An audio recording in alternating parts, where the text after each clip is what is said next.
Hello students, आज का हमारा टॉपिक है पादप नामकरण या प्लांट नॉमेनक्लेचर। अगर हम इसे परिभाषित करें तो सामान्य सी परिभाषा है, पौधों को वैज्ञानिक आधार पर नाम देने की पद्धति पादप नामकरण कहलाती है। मनुष्य आदिकाल से ही पौधों का उपयोग करता रहा है और क्षेत्रीय भाषा में अपने देश व जाति के हिसाब से लोगों ने पौधों को अपनी भाषा में नाम रखे हैं उनके। तो क्षेत्रीय नामों को हम विश्व के आधार पर, विश्व के पौधों को तो नहीं पहचान सकते ना क्षेत्रीय आधारों पर।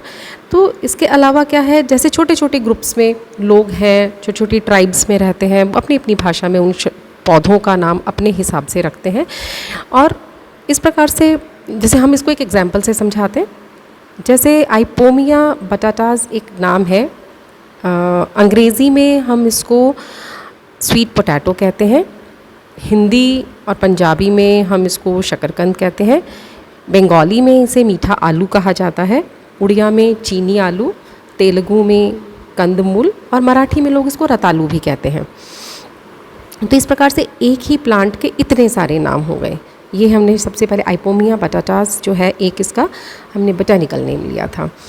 तो इस प्रकार से विश्व स्तर के पौधों को पहचानने में बहुत ही परेशानी होती थी इससे।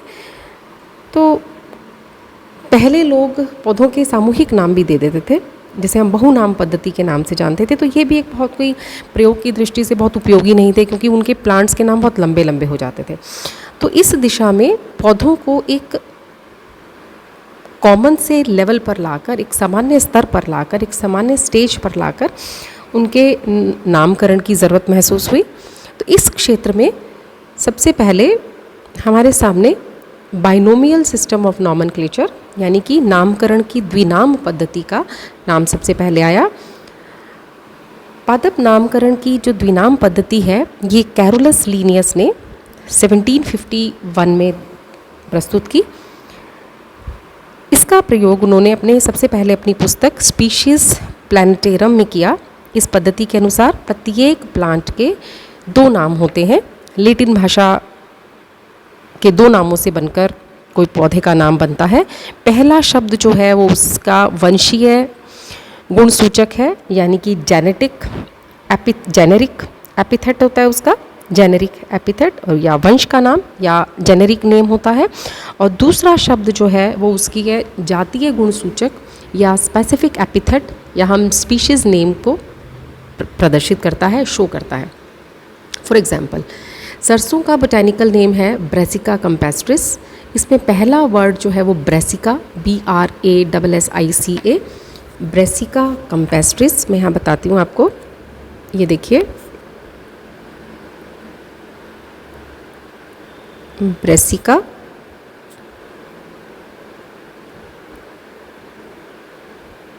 कंपेस्ट्रिस, ये इसका जीनस का नाम है, जिसे हम कैपिटल अक्षर से स्टार्ट करते हैं, B से स्टार्ट हुआ ये इसका स्पीशीज़ का नाम है, जिसे हम स्मॉल लेटर से शुरू करते हैं। इन्हें टेढ़े इटालिक्स शब्दों के अंदर लिखा जाता है, राइटिंग्स में लिखा जाता है।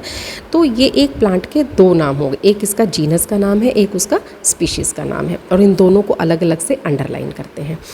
तो एक पौधे का केवल एक ही वैज्ञानिक नाम होता है, जिसे उसका वैध नाम कहते हैं। तो ये सरसों का वैध नाम है, ये सरसों का वैध नाम है। तो ये हुआ बाइनोमियल सिस्टम ऑफ नॉमेनक्लेचर। अब आगे टर्म आती है, सेकंड पॉइंट आता है international code of botanical nomenclature या ICBN। ये ICBN क्या है, ये देखिए, कैरोलस लीनियस ने जो नामकरण की पद्धति दी, उनके द्वारा दी गई पद्धति वो सर्वोत्तम पद्धति थी, बहुत इम्पॉर्टेंट नॉमेनक्लेचर था। उन्होंने 1751 में फिलोसोफिया बोटानिका में पादप नामकरण के कुछ सिद्धांत प्रस्तुत किए, परंतु अपनी इस बुक के अंदर उन्होंने थोड़े से ही प्लांट्स का वर्णन किया था। जैसे जैसे रुचि बढ़ती गई, जैसे जैसे लोगों को, साइंटिस्ट को विभिन्न प्रकार के पौधों के विषय में अधिक जानकारी प्राप्त होती रही, तो पादप जगत में उनको एक उचित वर्गीकृत स्थान दिए जाने में कठिनाई सी महसूस होने लगी, क्योंकि ये रूल्स तो बहुत थोड़े से ही थे, ये सिद्धांत तो बहुत कम से थे। तो ऐसे इसके अतिरिक्त पादप नामकरण के विस्तृत नियम भी नहीं थे, तो भी लोगों को बहुत परेशानी होती थी और पौधों के नामों में विसंगतियाँ उत्पन्न होती गई। ऐसे समय में नामकरण की एक अंतर्राष्ट्रीय पद्धति की आवश्यकता महसूस की जाने लगी, यानी कि एक लार्ज स्केल पर, वैश्विक स्तर पर एक अंतर्राष्ट्रीय पद्धति बनाने की कमी महसूस होने लगी कि हमें ये चीज़ होनी चाहिए ताकि हम इसके अकॉर्डिंग सारे प्लांट्स का विवरण जो है उनका नामकरण कर सकें। अतः 1813 के अंदर ऑगस्टिन डी कैंडोले ने थियोरी एलिमेंट्री डे ला बोटैनिक नामक अपनी पुस्तक में पादप नामकरण के कुछ सिद्धांत प्रस्तुत किए। 1867 के अंदर वर्गीकरण के इतिहास के हिसाब से ये वर्ष बहुत ही इम्पॉर्टेंट वर्ष था। तो पादप नामकरण से संबंधित कुछ मौलिक विचार जो हैं वो यहाँ पर अल्फेजो डी कैंडोली ने अपनी लॉइस डी ला नॉमेनक्लेचर बोटैनिक नामक प्रकाशन में पादप नामकरण से संबंधित कुछ मौलिक विचार प्रस्तुत किए।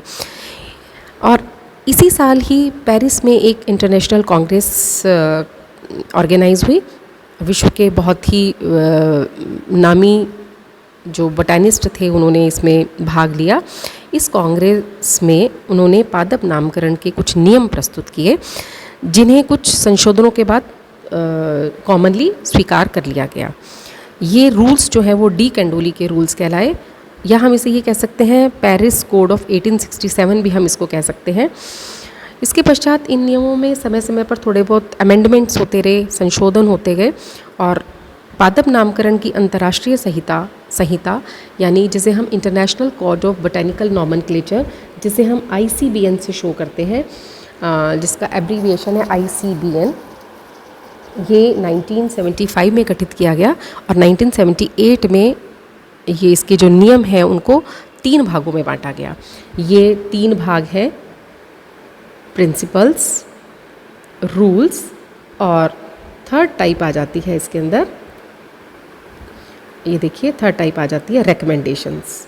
ये देखिए ये रिकमेंडेशन। तो आज के अपने लेक्चर में हम इसमें केवल प्रिंसिपल्स ही पढ़ेंगे कि इसके क्या प्रिंसिपल्स थे। रूल्स और रिकमेंडेशंस जो है वो हम कल के लेक्चर में पढ़ेंगे। सबसे पहले देखते हैं प्रिंसिपल्स कौन कौन से। इस कांग्रेस ने पादप नामकरण के मुख्यतः 6 प्रिंसिपल्स या सिद्धांत प्रस्तुत किए। ये नियम इस प्रकार है। पादप नामकरण जंतु नामकरण से भिन्न है, यानी कि प्लांट का जो नॉमेनक्लेचर है वो एनिमल नॉमेनक्लेचर से बिल्कुल डिफरेंट है, नंबर 1। नंबर 2, किसी टैक्सोन का नाम नॉमेनक्लेचर टाइप से निर्धारित किया जाता है, यानी कि किसी भी वर्गक का नाम उसके नामकरण प्ररूप से ही निर्धारित किया जाता है। नंबर 3, वर्गकों का नामकरण उनके प्रकाशन की प्राथमिकता पर आधारित है, यानी कि हम किसी भी टैक्सॉन का नॉमेनक्लेचर डिसाइड करते हैं तो जब उसका नाम पहले प्रकाशित हुआ, यानी कि प्रकाशन की प्राथमिकता, जब वो प्रकाशित हुआ पहले, जब नॉलेज में आया तो हम उसके आधार पर वो डिसाइड करते हैं। नंबर 4, कुछ अपवादों को छोड़कर प्रत्येक वर्गक का नियमों के आधार पर सर्वप्रथम दिया जाने वाला पहला नाम ही उसका शुद्ध नाम होता है। एक्सेप्शनल केसेस को छोड़कर जो सबसे पहले नाम दिया जाता है किसी भी टैक्सोन का, किसी भी प्लांट का नियमों के आधार पर, तो वो उसका करेक्ट नेम या शुद्ध नाम होता है। नंबर 5, वर्गकों का वैज्ञानिक नाम उनकी डेरिवेशन को ध्यान में न रखते हुए लैटिन होता है, यानी कि वो कैसे डिराइव हुआ, कहाँ पर पाया जा रहा था, उसको छोड़कर, तो वो बेस नहीं है, आधार हमने लैटिन भाषा लिया है, तो लैटिन भाषा का में उसका मतलब क्या है, उसके आधार पर वर्गकों का वैज्ञानिक नाम निश्चित किया जाता है, निर्धारित किया जाता है। और लास्ट में आता है 6th नियम है इसका, कुछ अपवादों को छोड़कर नामकरण के नियम जो है वो रेट्रोएक्टिव होते हैं, पूर्वव्यापी होते हैं। नियम उसके वही हैं, कुछ अप्स एंड डाउन्स हो सकते हैं समय को देखते हुए, तो उसमें हम परिवर्तित कर सकते हैं। अदरवाइज़ ये 6 प्रिंसिपल्स हैं जिसके आधार पर international code of botanical nomenclature के अकॉर्डिंग प्लांट्स का नामकरण किया जाता है। तो आज हम अपने इस लेक्चर में इतना ही करेंगे। कल हम इसमें रूल्स और रेगुलेशंस के बारे में पढ़ेंगे। Thank you.